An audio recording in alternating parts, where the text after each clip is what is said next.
Speaking with his disciples, Jesus said these words, "I'm sending you out as sheep among wolves. Therefore, be as wise as serpents, but harmless as doves." Well, exactly what did he mean by that? And how does that apply to our present circumstance?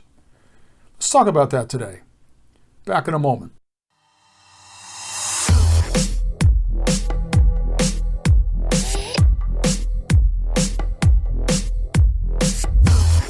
Welcome to Minister's Toolbox, providing leaders with the tools they need to succeed in ministry. Now, here's your host, Casey Sabella. When I was just 11 years old, something phenomenal happened on television. Now, back then, and I am that old, there were only 3 networks that you could watch if you were going to watch television at all. That was NBC, ABC, and CBS. And on NBC, a show was premiered that was going to change the face of the earth in many senses, and it was called Star Trek. Its first debuted, I believe, in 1966, so I was 11 years old at that time. And I've got to tell you that it was really a groundbreaking television program. And everyone knew that except the executives at NBC. They didn't treat the series very well. It was only on for 3 years, and quite frankly, every time I tried to see an episode as a teenager, usually they preempted it by something else like a sports program or some special, oftentimes changing the time, and it just created a situation where the show was never really able to gain much steam, so they canceled it after 3 years. That was a brilliant move on their part. Now, the rest, in a sense, is history. As that era began to create a great deal of interest in science fiction. Up to that time, science fiction was really sort of, it really didn't have any kind of mainstream effect. And so then you had the introduction of Star Wars in the mid-'70s, and that kind of renewed this whole focus on technology. I forgot to mention, while that Star Trek was playing at the same time on CBS, Star Trek played on NBC, on CBS, they played something called Lost in Space. And I think it should have been called Lost in Script because it was it was just a terrible program. And it was really dorky and unfortunately went on for longer than Star Trek did, but it was just not even a competitor, quite frankly, to Star Trek in terms of technology. In any case, after Star Wars hit the scene and there was a renewed interest in science fiction, ABC, there's the third network, decided that they were going to have a program that was science fiction related called Battlestar Galactica. And Battlestar Galactica lasted a total of 24 episodes, or 1 year at that particular time. And it was dreadful. I mean, it was dreadful. The writing was terrible. The technology was campy. It was a real terrible show.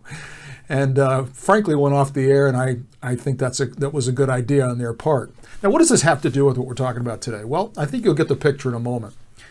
In 2004, they hired J.J. Abrams, who's known for writing Lost, which got lost at the end somehow, but it was a very popular television program, and they hired him for this new series they called Battlestar Galactica.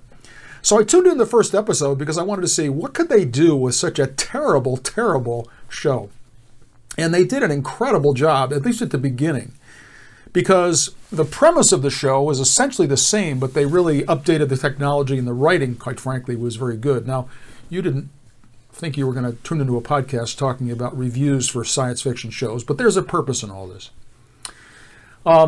As I watched this first episode of Battlestar Galactica, what was unique about it was they started the program with a captain who was about to retire. His name was Captain Adama. And he was about to retire, and his ship was about to be retired at the same time. It was an old ship. It had outlived its usefulness. Its technology was ancient. And so essentially he was heading back home to not only retire himself, but also retire the ship.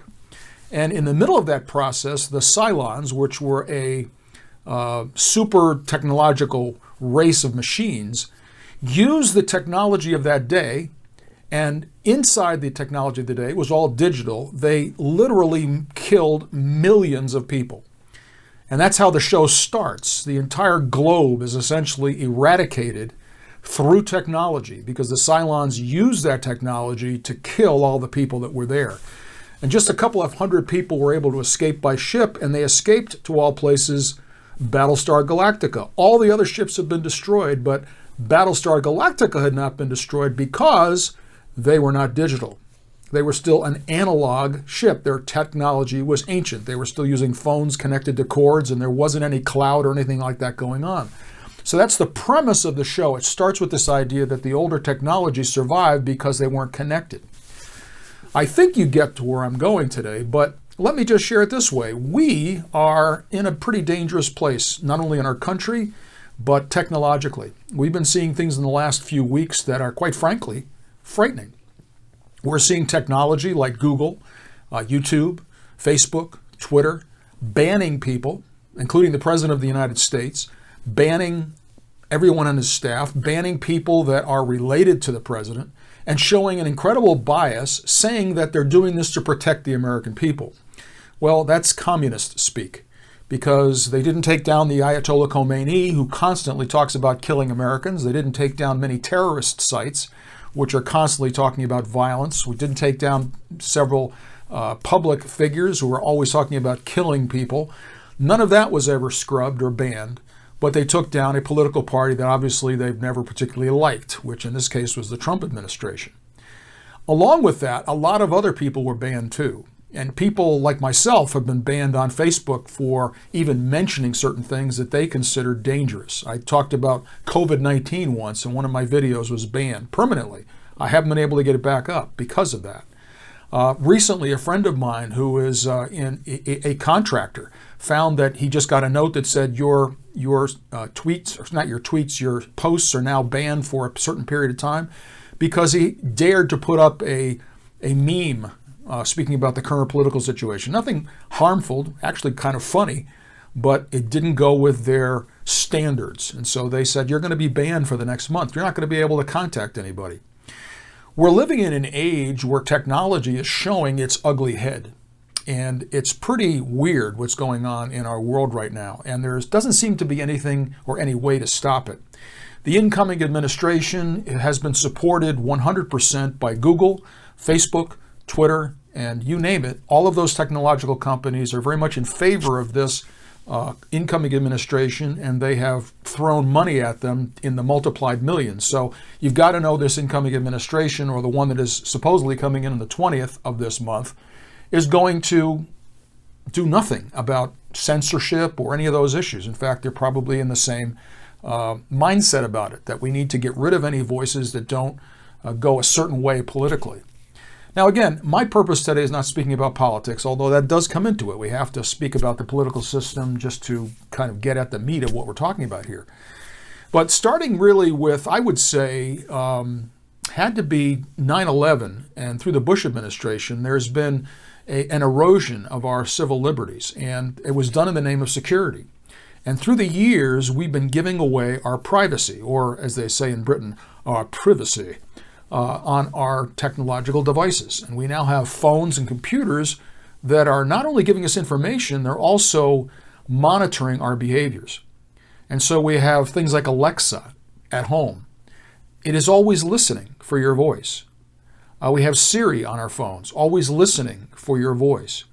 These devices that we originally created for our convenience, or we thought were for our convenience, are really becoming spying mechanisms that are gathering information on us on a regular basis.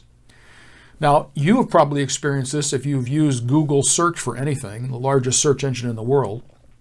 You've searched for something online, and maybe you saw a few things online that you were interested in, but you didn't make any decisions, and before you know it, you go on Facebook or you go on some other social media, and all of a sudden these ads are popping up for the very thing you've been searching for. Well, how did that happen? They're following you. They're watching you. And we live in a world that, quite frankly, the idea of privacy is essentially gone. There is no such thing as privacy anymore. I mean, you would have to literally go into a bunker with 5 years of food and shut yourself off from the internet entirely to even find a way out of your digital footprint. You are constantly being monitored. You go outside, you walk into a bank, your pictures are being taken. You drive on the road, your pictures are being taken. It's estimated that between 40 and 100 times while you're out doing your business, you're getting photographed, you're getting videoed, people are watching you constantly, gathering information for security. We live in that kind of a world. Now, there are some things that we can do as pastors, and I frankly think we should do as pastors, to protect ourselves as much as possible. And today, as part of this podcast, I want to offer you a free download. I'll do that rather than getting into all the details of this. A free download of possible alternatives to you for some of the things I want to talk to you about. The devil really can be in your computer. And I'm not kidding about that. You and I are being watched, we're being listened to. It would not surprise me, as I said in last week's podcast, that this podcast one day just disappeared because it was decided that you're no longer going to be allowed to speak the gospel.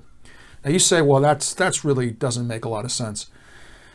I just learned today, just checking out a news site, that our incoming administration, the first thing they plan to do is reopen the whole transgender issue and issue an order that all bathrooms have to be changed to comply with the transgender orders that were discussed a number of years ago.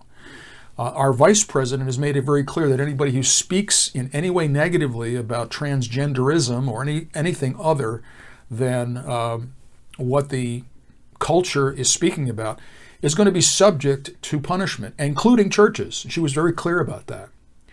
It is very possible that within the next few months, and maybe even years, that people can be arrested for what they say in the pulpit. And once again, you know what? If that happens, then let's minister to people in prison. I'm all for that. I'm not here to try to get into a political up and down with various parties or any of that kind of thing. If that's what happens and that's part of our persecution, then that's the way it is. It's that way in China. It's that way in Russia. It's that way in other communist countries. It can happen here. But I think there are some things that we can do to be wise as serpents while remaining harmless as doves. The harmless as doves part has been a real problem for many Christians in these last few years. A lot of things that have been said online and done and proclaimed have not been very harmless. They've been very vicious. And I think that we always have the right to disagree with policy, but we don't have the right to destroy individuals. And when we do that, we muddy up the waters of our calling. We can speak about and against certain things that are immoral and are not right. But when we start judging people, we're in a dangerous place where God is not going to back us up by the Holy Spirit. That isn't something I intended to talk about today, but I just want to share that with you before we conclude. In any case, there are a number of things that you can do just to be wise as serpents and harmless as doves. We know that Google owns YouTube. We know that Facebook owns Instagram. These companies are all together in the censoring business right now, and they're going out of their way and have promised they're going to do a lot more censoring in the coming months. And there doesn't seem to be anything from a legal standpoint that anybody can do about it. One of the things that surprised me, and perhaps did you, is that I switched over a number of months ago to Parler. Parler was an alternative to Twitter.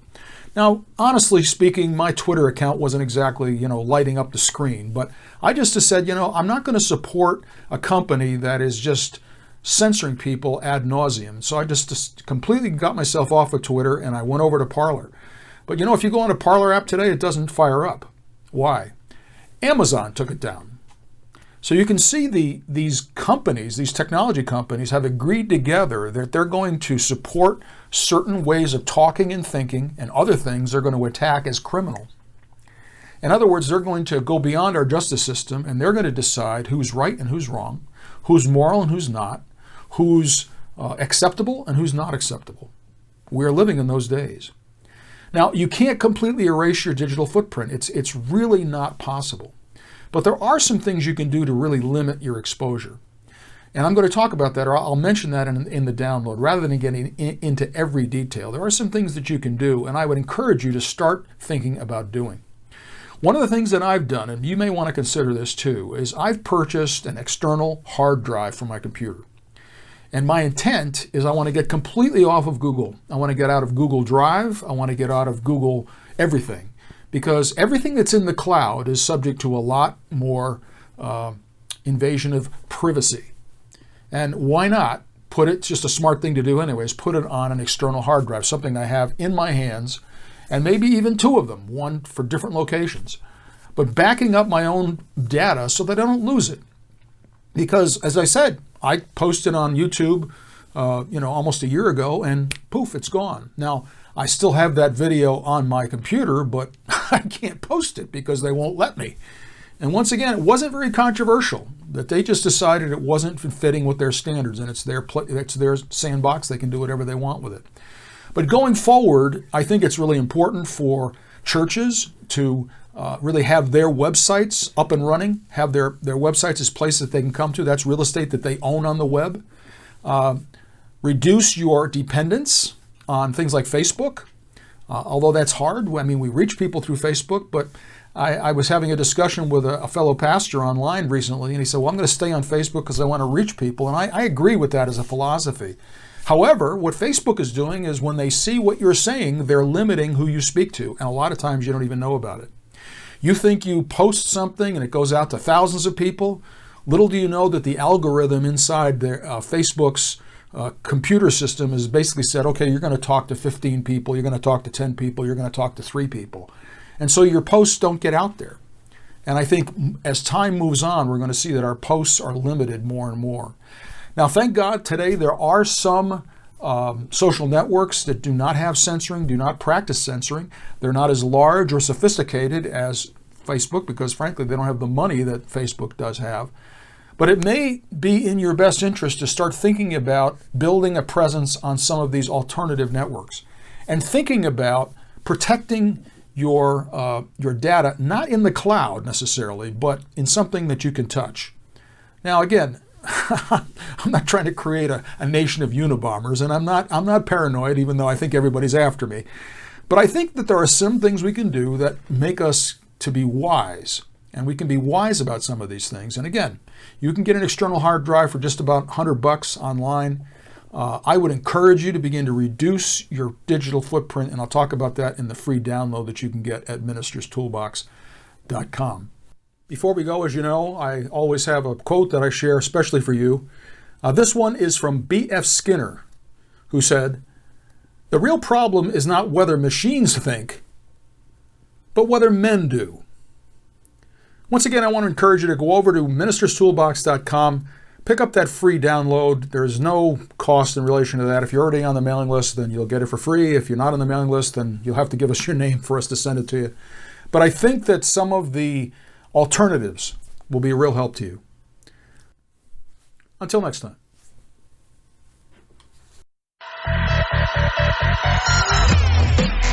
For more resources, go to ministerstoolbox.com. Thanks for listening.